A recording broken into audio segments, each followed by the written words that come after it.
I didn't want to get a boat, disappear into the great blue and become a statistic.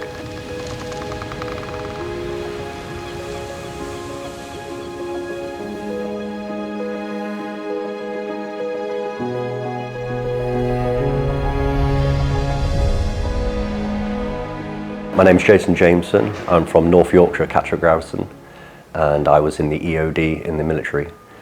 I was injured in Afghanistan, and then I found myself at Turn to Starboard learning how to sail. I did a small bit of racing when I was sort of trying to get myself accustomed to the idea, and then ultimately I was worried where I was going to get seasick, and I don't want to come down here, commit to the charity, and fall flat on my face when I actually hit the water. So I read a book called A Voyage for Madmen, and it's about the solo, single-handed, non-stop circumnavigation of the world.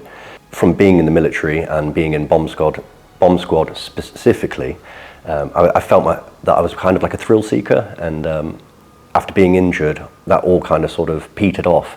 And then reading this book sort of reinvigorated the idea that although I'm disabled, I could still potentially do something that was quite out there and quite daring.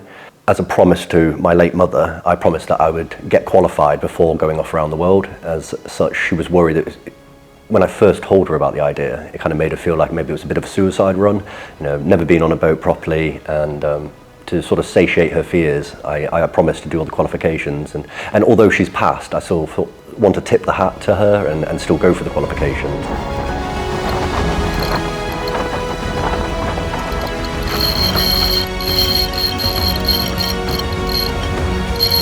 I'm in my legs all the time on the boat, naturally, so I can get around and do and contribute. So you can get a little bit of a tired leg feeling by the end of the week, and I've been down here since January, so I've more or less lived in my legs consistently since then. So that was a bit of a wake-up call, whereas at home I'd kick them off and you sit on the couch and you sort of ease them, and we're going out now, right, well I'll put them on, and it's only for that moment that you're going out that you're actually wearing them. Whereas down here, there's always something you can be doing or participating in, so I find that I wear them almost constantly from waking up to going to bed now. I've been very fortunate, so I sort of dodged the PTSD bullet, as you can say, and most of my issues are physical. Naturally, anyone gets a level of anxiety, or I wouldn't go so far as to call it depression, but everyone has down days. And I must admit, when I first came down here, the course got cancelled and I had to turn around and go home. And I felt that a bit of relief almost, because I didn't recognise it, but I obviously was quite apprehensive about coming here. Not maybe 2 weeks later, the course had begun again and I was able to come down and join. And it sounds silly, but the hardest thing is just to walk through the door. But the second you do that, you recognise what it is you're walking into. And because everyone is so kind, so supportive, it immediately alleviated all of my anxieties.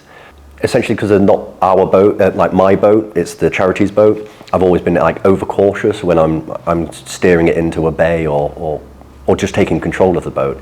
So I think being in such a supportive place makes doing these different things less challenging mentally, and it's more about just applying yourself to what they're asking you to do, listening to the advice you're being given.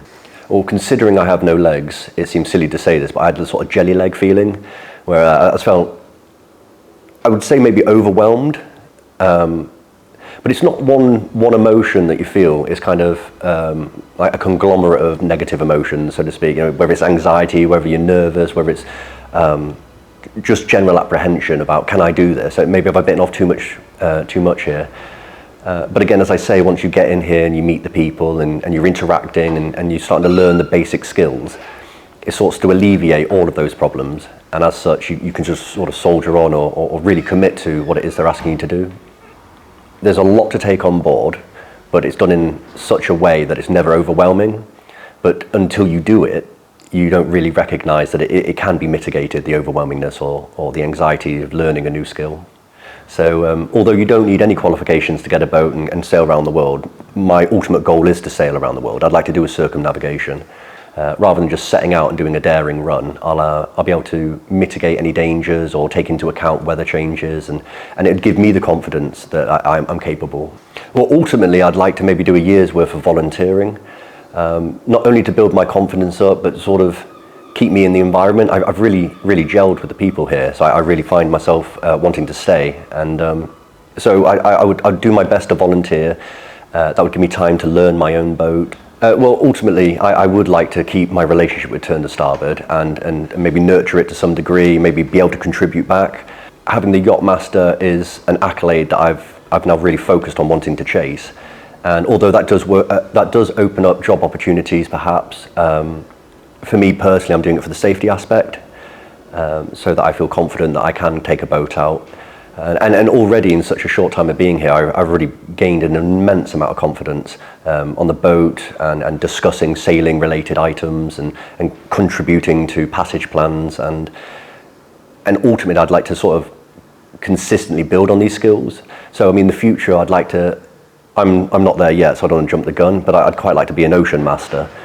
And although that's quite a way down the road for me, that is sort of a target that's been sort of instilled in me as a result of being at Turn to Starboard.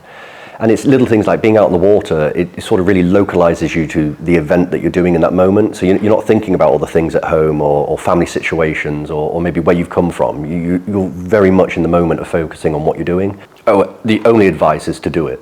That is very simple. It's anything you have in your mind that you would use as fuel, as an anxiety or an apprehension of coming is unfounded. And the second you get here, you'll see that for reality. When you walk through those doors, you might feel nervous, you might have jelly legs, but it's a completely irrelevant feeling to have because when you get here, it's immediately mitigated. Every challenge that you have here, you have an immense team to sort of walk you through the difficulties, and as a result of having multiple people to rely on whilst you're here, those difficulties are mitigated almost immediately, and you find different ways of tackling problems. And as such then, you can sort of dispense with the anxieties or the apprehensions and just focus on what you're doing here.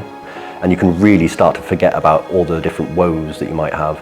And I feel like I'm a far cry from when I first arrived here to what I am now, or who I am now, so to speak.